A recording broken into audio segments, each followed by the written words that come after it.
My name is Grant Mercer, and I'm about to tell you how my wife tried to destroy me at a business dinner. The kind of story that makes you wonder if you really know the person sleeping next to you every night. It started on a Tuesday evening in downtown Cleveland. Dana had been acting strange for weeks. New perfume, late-night work calls, and this sudden obsession with looking perfect every time she left the house. I should have seen it coming. But 22 years of marriage makes you stupid.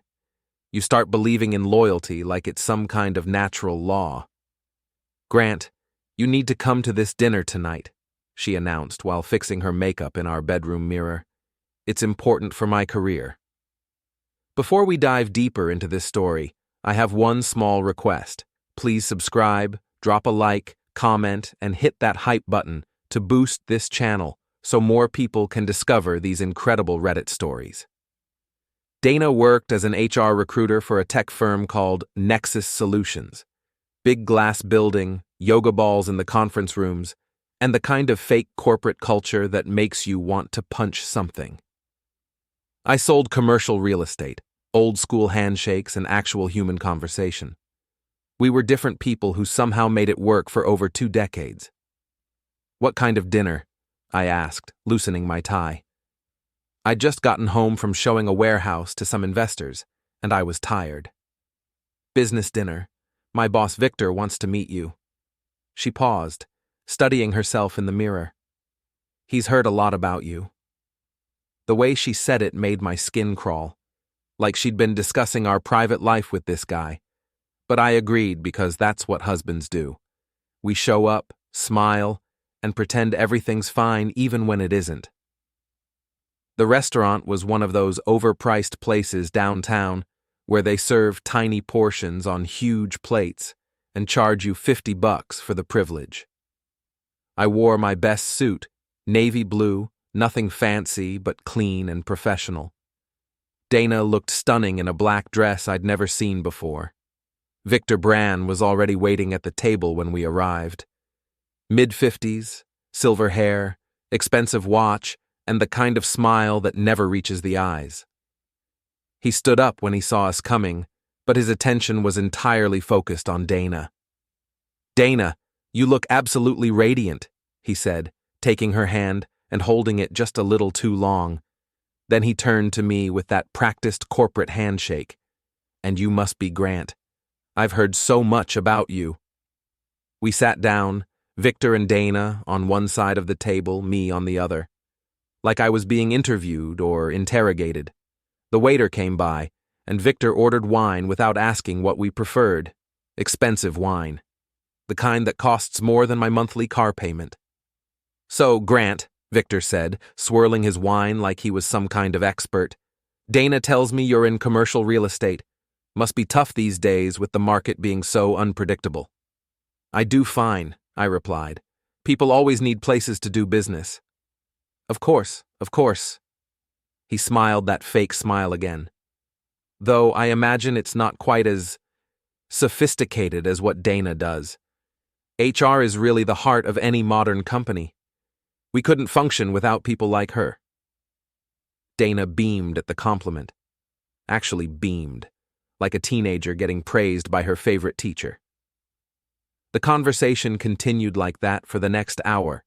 Victor praising Dana's work, making subtle digs at my profession, and Dana soaking up every word. I felt like a third wheel at my own wife's dinner. Then came the moment that changed everything. "You know, Grant," Victor said, cutting into his overpriced steak, "Dana and I have been working very closely together on some new initiatives. Very closely. Sometimes we have to work late into the evening. Just the two of us, really focusing on the details." The way he emphasized "very closely" and "just the two of us" wasn't subtle. It was deliberate. He was telling me something, and he wanted me to know he was telling me. Dana's face went red, but she didn't contradict him. She just smiled nervously and took another sip of wine. "That's nice," I said, keeping my voice level. "Dana's always been dedicated to her work." "Oh, she's dedicated all right," Victor chuckled. "Very dedicated. In fact, we've gotten so close that I sometimes forget she's married. Don't you, Dana?" Dana's laugh was forced and uncomfortable. Victor, you're terrible. But she didn't deny it.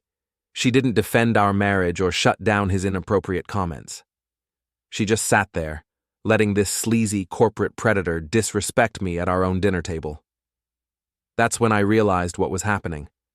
This wasn't a business dinner. This was Victor showing off his conquest. He was parading my wife in front of me, marking his territory like some kind of animal. The rest of the dinner passed in a blur of passive-aggressive comments and uncomfortable silences. Victor paid the check with a flourish, making sure I saw him tip the waiter more than I usually spent on groceries in a week. On the drive home, Dana was quiet. Too quiet. Interesting guy, your boss, I said, keeping my eyes on the road. He's very successful, she replied. Very ambitious. He sees potential in people. I bet he does. She turned to look at me. What's that supposed to mean? Nothing. Just making conversation. But it wasn't nothing, and we both knew it. Something had shifted during that dinner. A line had been crossed, and there was no going back. When we got home, Dana went straight to the bedroom and closed the door. I sat in my recliner in the living room, staring at the ceiling and trying to process what I'd just witnessed. My phone buzzed with a text message. Unknown number. Hope you enjoyed dinner. Your wife certainly did. V. I stared at the message for a long time before deleting it. Then I poured myself 3 fingers of bourbon and tried to figure out how my life had gotten so complicated. The next few days were torture. Dana started working later, coming home with stories about important projects and strategic planning sessions that always seemed to involve Victor. She'd shower as soon as she got home, washing off whatever evidence might be clinging to her skin. I'm not stupid. I've been around long enough to recognize the signs. The new lingerie that never made an appearance in our bedroom, the way she guarded her phone like it contained state secrets, the sudden interest in going to the gym and getting her nails done. But knowing something and proving it are 2 different things. And confronting your wife about an affair without proof is like jumping off a cliff without checking if there's water below. I decided to do some detective work. It started small. I paid attention to her schedule, noting when she said she'd be home versus when she actually showed up. I listened to her phone conversations from the other room, trying to catch fragments that might reveal something. Then I got lucky. Dana left her laptop open on the kitchen table while she took a shower. I wasn't snooping, at least that's what I told myself. I was just closing it to move it out of the way when I saw the email notification pop up. Can't wait to see you tonight, room 412, V. My hands were shaking as I clicked on the email. What I found made my stomach drop through the floor. Months of correspondence. Intimate messages that made it clear this wasn't just an emotional affair. Hotel reservations. Plans for weekend getaways when she'd told me she was visiting her sister. Photos that I couldn't bring myself to look at for more than a few seconds. The worst part wasn't the betrayal itself. It was how long it had been going on, how many times she'd looked me in the eye and lied, how many times she'd come home from being with him and kissed me goodnight like nothing had happened. I printed everything, every email, every photo, every receipt. Then I closed the laptop and went to my workshop in the garage, where I sat among my tools and tried to figure out what to do next. The smart thing would have been to call a lawyer immediately, start divorce proceedings, divide assets, move on with my life. But I wasn't feeling smart. I was feeling angry, the kind of deep, burning anger that makes you want to break things. Instead, I called my old friend Mike Rodriguez. Mike ran a boxing gym downtown where I'd been working out for the past few years. He was also the closest thing I had to a therapist. "You sound like hell," Mike said when I walked into the gym that evening. "Feel like it too." I started wrapping my hands, getting ready to beat the heavy bag until my knuckles bled. Woman trouble? Mike had been married 3 times. He could smell relationship drama from a mile away. You could say that. I told him everything while I pounded the bag, the dinner, the emails, the photos, all of it. Mike listened without judgment, occasionally holding the bag steady when my punches got too wild. "So what are you gonna do?" he asked when I finished. "I don't know. Part of me wants to confront her. Part of me wants to confront him. Part of me just wants to disappear."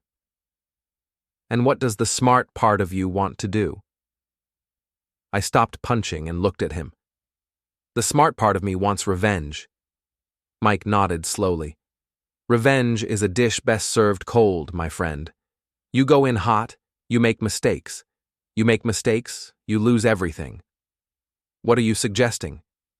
"I'm suggesting you think like a businessman. This Victor guy, he's playing games with your life. Time to show him you can play games too." That night, I started planning. Not the hot-headed, emotional kind of planning that leads to restraining orders and criminal charges.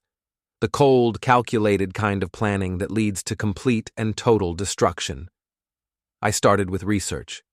Victor Bran, it turned out, was married. His wife Jennifer was a prominent local attorney who specialized in corporate law. They had 2 kids in college and a reputation in the community as a power couple. I wondered if Jennifer knew what her husband was doing in hotel rooms with other men's wives. Next, I researched Nexus Solutions, publicly traded company with strict policies about workplace relationships and conflicts of interest, the kind of policies that could get someone fired if they were violated. I also looked into Dana's position at the company. She was good at her job, but not irreplaceable. And if certain information about her personal conduct became public knowledge, her career prospects could take a serious hit. The more I researched, the more options I discovered. Victor and Dana thought they were being clever, sneaking around behind everyone's backs. But they'd left a trail of evidence that could destroy both of their lives if it fell into the wrong hands. And I was definitely the wrong hands. My phone rang while I was making notes. Dana's number. "Hi, honey," she said, her voice sickeningly sweet. "I'm going to be late tonight. Big presentation tomorrow, and Victor wants to go over everything one more time." "Of course he does," I replied. "Don't work too hard. You're the best. I love you." The words hit me like a physical blow. How could she say that? How could she tell me she loved me while she was planning to spend the evening in bed with another man? "Love you too," I lied. After I hung up, I sat in the silence of our empty house and made a decision. If Dana and Victor wanted to play games, I'd give them a game they'd never forget. I picked up my phone and started making calls. The first call was to a private investigator named Sarah Chen. I'd used her services before for business deals, where I needed to verify information about potential partners. She was discreet, thorough, and expensive. "I need documentation," I told her over coffee the next morning. "Photos, video, financial records, everything." Sarah was in her 40s, with short black hair and the kind of intense focus that made you believe she could find anything if you gave her enough time and money. "Cheating spouse?" she asked, not bothering with small talk. "Among other things, I need enough evidence to destroy 2 careers and possibly a marriage." She raised an eyebrow. "That's pretty comprehensive destruction you're planning." "They started it. I'm just going to finish it." Sarah nodded and quoted me a price that made me wince, but it would be worth it to see the look on Victor's face when his world came crashing down. While Sarah worked on gathering evidence, I started phase 2 of my plan. I needed allies, and I knew exactly where to find them. Dana's best friend was a woman named Rebecca Martinez. They'd known each other since college and talked almost every day. If anyone knew about the affair, it would be Rebecca. I called her on a Thursday afternoon when I knew Dana would be at work. "Grant, is everything okay?" Rebecca sounded surprised to hear from me. "I need to talk to you about Dana," I said. "In person. It's important." We met at a coffee shop near Rebecca's house. She worked as a nurse at Cleveland Clinic and had the kind of straightforward personality that didn't tolerate nonsense. "Rebecca," I began, "I'm going to ask you a direct question, and I need you to give me a direct answer.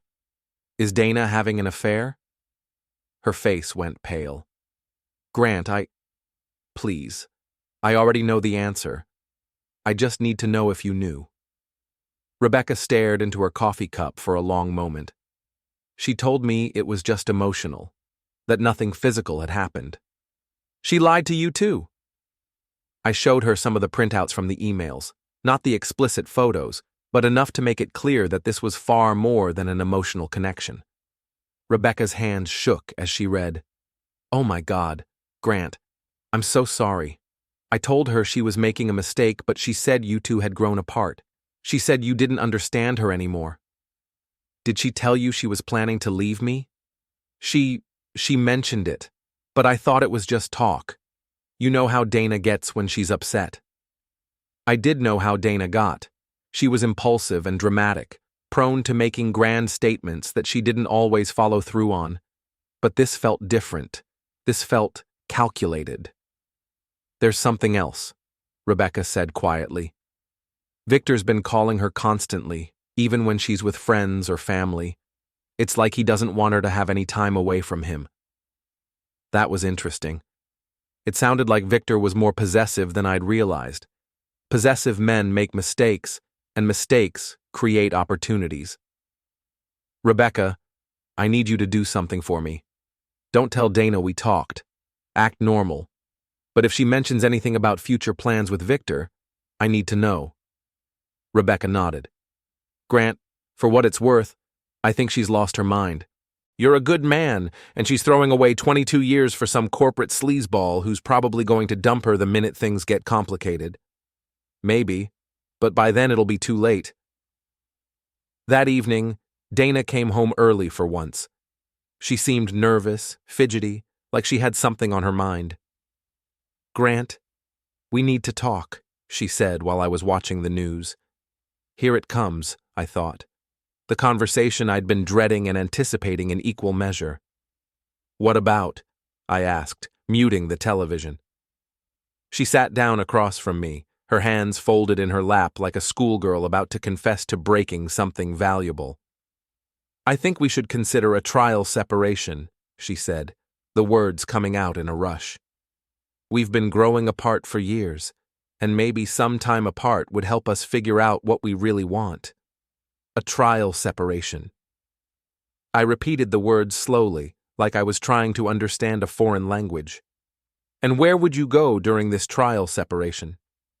"I could stay with Rebecca for a while, or maybe get my own apartment, just temporarily."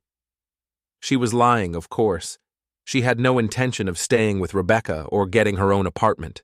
She wanted to move in with Victor, but she wasn't ready to admit that yet. "And what about our marriage? Our vows, 22 years together?" Dana's eyes filled with tears, real tears, which surprised me. Maybe she did feel some genuine guilt about what she was doing. "I still love you, Grant, but I'm not sure I'm in love with you anymore. Does that make sense?" It made perfect sense. It was the kind of thing people said when they wanted to justify betraying someone who'd never done anything to deserve it. "When do you want to start this trial separation?" I asked. "Maybe next week? I know it's sudden, but I think the sooner we start, the sooner we can figure things out." Next week. That gave me 6 days to put the final pieces of my plan into motion. "Okay," I said. "If that's what you want, we can try it." Dana looked relieved and guilty at the same time. "Thank you for understanding. I know this isn't easy." She leaned over and kissed my cheek, and for a moment I almost felt sorry for her. She had no idea what was coming, no idea that while she'd been planning her new life with Victor, I'd been planning their mutual destruction. After she went to bed, I called Sarah Chen. "How's the investigation going?" I asked. "Better than expected. Your wife and her boyfriend aren't very careful. I've got photos, video, financial records showing hotel payments from his corporate account, enough to end both of their careers." "What about his wife?" "Jennifer Brand filed for divorce 2 days ago. Seems like she already knows about the affair." That was unexpected, but useful. If Victor's wife was already taking action, it meant he was distracted and vulnerable. "How long before you have everything documented?"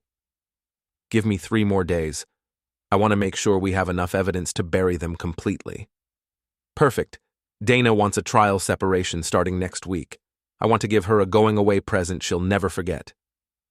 Sarah Chen delivered her final report on a Sunday morning. 3 thick folders containing photographs, financial records, email printouts, and a detailed timeline of Dana and Victor's affair. The evidence was overwhelming and devastating. They've been using company resources for personal expenses, Sarah explained as we reviewed the materials. Hotel rooms, dinners, even a weekend trip to Chicago that was billed as a business conference but had no actual business purpose. What about the photos? Sarah handed me a manila envelope. These were taken yesterday at the Marriott downtown. They're explicit, but they clearly show both parties engaged in activities that violate company policy. I looked at a few of the photos and felt my stomach turn. Not because of the private content, but because of how happy Dana looked. She was smiling and laughing in a way I hadn't seen in years. It was like she'd become a completely different person. There's one more thing, Sarah said.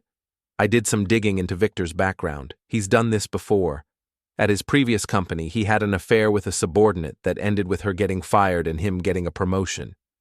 His pattern is to seduce married women, use them for a while, then discard them when things get complicated. Does Dana know about his history? I doubt it. Men like Victor are very good at making their targets feel special and unique. Dana probably thinks she's the love of his life. Poor, stupid Dana. She was about to learn a very expensive lesson about the difference between love and manipulation. That afternoon, Dana started packing her things. She was moving out on Tuesday, which gave me one day to set everything in motion. I found a furnished apartment downtown, she told me, while folding clothes into suitcases. Just a short-term lease while we figure things out. Another lie. According to Sarah's research, Victor had signed a lease on a luxury condo in Tremont. Dana would be moving in with him, though she probably didn't know I knew that yet. That's good, I said. Take whatever you need. She paused in her packing and looked at me with something that might have been regret. Grant, I want you to know that this isn't about anything you did wrong. You're a good man. We want different things now. I understand, I replied. And I did understand. She wanted excitement and passion, and the thrill of being desired by a powerful man. What she was going to get was public humiliation and career destruction, but I didn't think this was the right time to mention that. That evening, I made my final preparations. I uploaded all of Sarah's evidence to a secure cloud storage account and prepared several different packages for distribution. Then I wrote 3 letters that would change everything. The first letter was addressed to the board of directors at Nexus Solutions. It contained a detailed summary of Victor's misconduct, along with copies of the financial records showing misuse of company resources. I also included several of the less explicit photographs and email exchanges. The second letter was addressed to the Cleveland Bar Association's Ethics Committee. While Victor wasn't a lawyer, several of his business dealings had involved potential conflicts of interest that could affect his business partners who were attorneys. The third letter was addressed to Dana's professional network.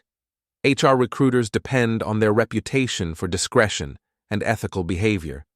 Photos of Dana in compromising positions with her boss would make it very difficult for her to find work in the field.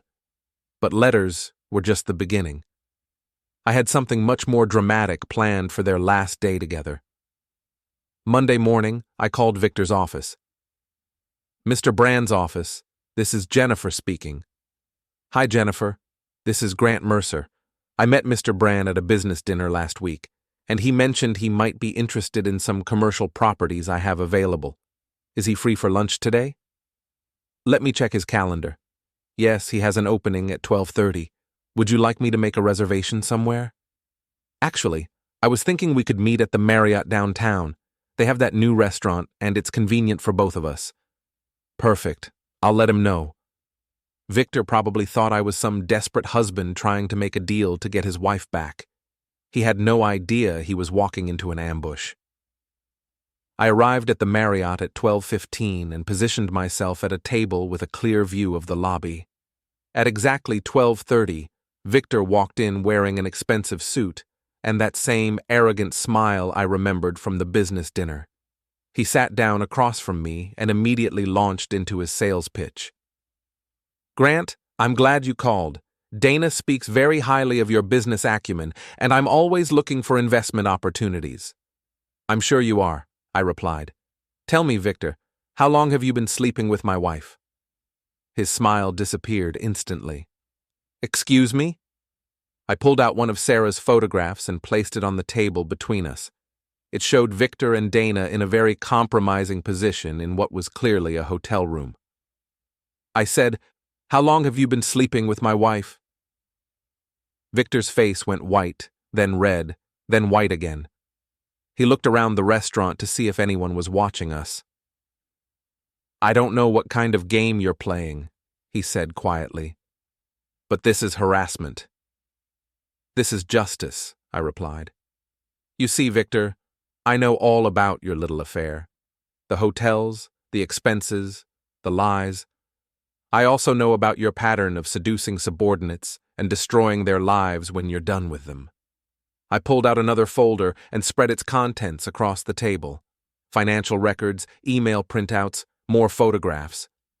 "Tomorrow morning, copies of all this evidence will be delivered to your board of directors, your wife's law firm, and every major business publication in Cleveland. By the end of the week, you'll be unemployed, divorced, and unemployable." Victor stared at the evidence with the expression of a man watching his entire world collapse in real time. "What do you want?" he asked finally. "I want you to understand that actions have consequences. You thought you could steal my wife and humiliate me without any repercussions. You were wrong. Look, Grant, maybe we can work something out. I have money, connections. I don't want your money. I want your life destroyed the same way you destroyed mine." I stood up and gathered the papers back into their folders. "Enjoy your last day as a successful businessman, Victor. Tomorrow you're just another cheating scumbag with a ruined reputation." I left him sitting there, staring at the empty table where his future used to be. Tuesday morning arrived with the kind of crisp autumn air that makes you feel like anything is possible. Dana had already left for work, planning to come back that evening to get the last of her things before moving to her new apartment. At 9 a.m. sharp, I began making deliveries. The first package went to Nexus Solutions Board of Directors. I hand-delivered it to the corporate headquarters, making sure to get a receipt showing it had been received by the chairman's office. The second package went to the Cleveland Bar Association. While Victor wasn't a member, several of his business associates were, and professional misconduct had a way of spreading through the legal community like wildfire. The third package was the most satisfying. I'd compiled a comprehensive dossier on both Dana and Victor, including their affair, misuse of company resources, and Victor's history of workplace misconduct. This package went to every major HR firm in Cleveland, along with a cover letter explaining why they might want to reconsider any business relationships with either party. By 10 a.m., my phone started ringing. The first call was from Rebecca Martinez. "Grant, what the hell did you do? Dana just called me crying. She said Victor got fired this morning and security escorted him out of the building." "Really? That's unfortunate. Don't play dumb with me. This has your fingerprints all over it." "Rebecca, Dana made her choice. She chose to betray 22 years of marriage for a man who's made a career out of using and discarding women. I just made sure there were consequences for that choice." "She's devastated, Grant.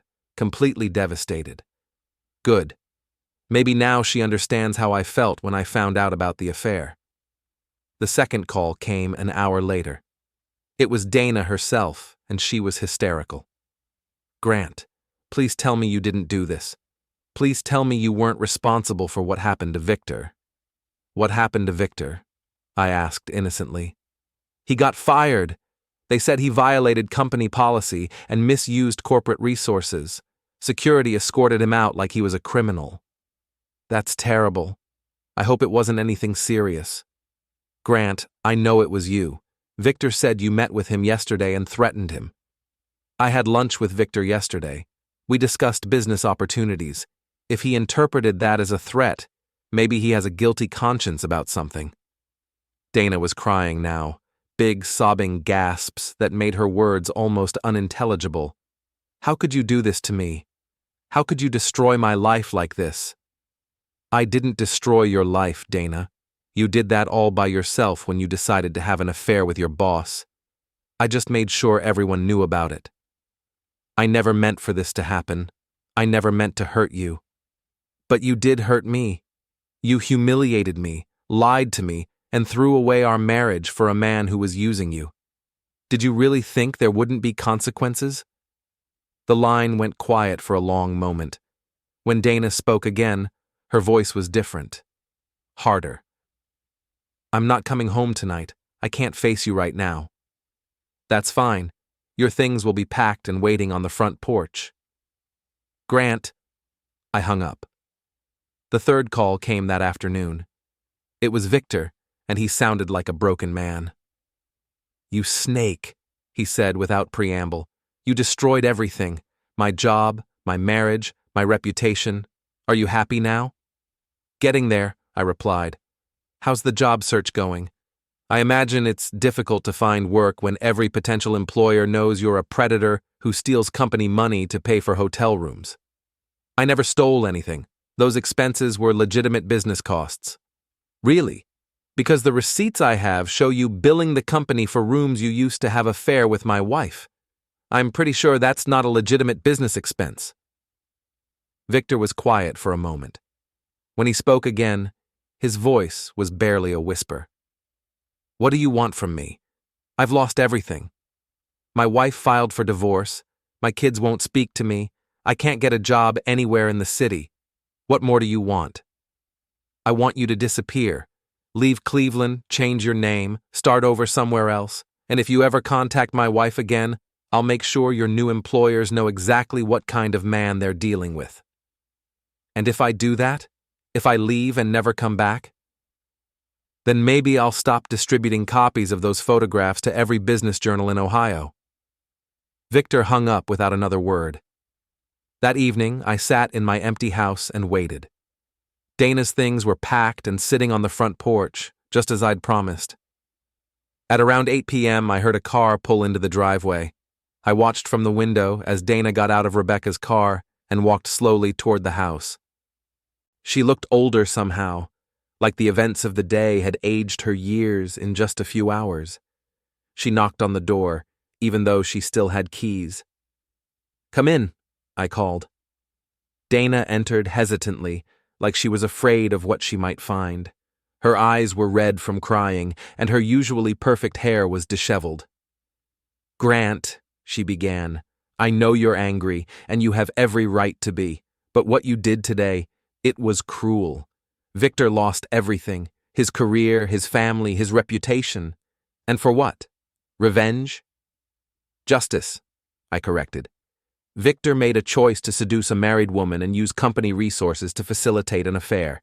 You made a choice to betray our marriage vows. Actions have consequences. I know I hurt you. I know I made mistakes, but destroying 2 lives isn't going to fix our marriage. I looked at her for a long moment. This woman I'd loved for over 2 decades and felt nothing. No anger, no sadness, no regret. Just emptiness. Our marriage was over the moment you decided Victor Brand was more important than the vows we made to each other. Everything that happened today was just cleanup. Dana started crying again, but these weren't the hysterical sobs from our phone conversation. These were quiet, defeated tears. So what happens now? She asked. Now you leave. You start over. You figure out who you are when you're not someone's wife or someone's mistress. And maybe eventually you understand why what you did was so unforgivable. She nodded slowly and walked toward the door. Then she turned back one last time. For what it's worth, Grant, I did love you. I still do, in my own way. I know, I replied. That's what makes this so sad. After she left, I poured myself a drink and sat in my recliner, listening to the silence of my empty house. It wasn't the ending I'd imagined when I married Dana all those years ago, but it was the ending we'd earned through our choices. My phone buzzed with a text message. It was from Sarah Chen. Saw the news about Nexus Solutions firing their VP. Nice work. Invoices in the mail. I smiled and deleted the message. Then I turned off my phone, finished my drink, and went to bed. Tomorrow would be the first day of whatever came next.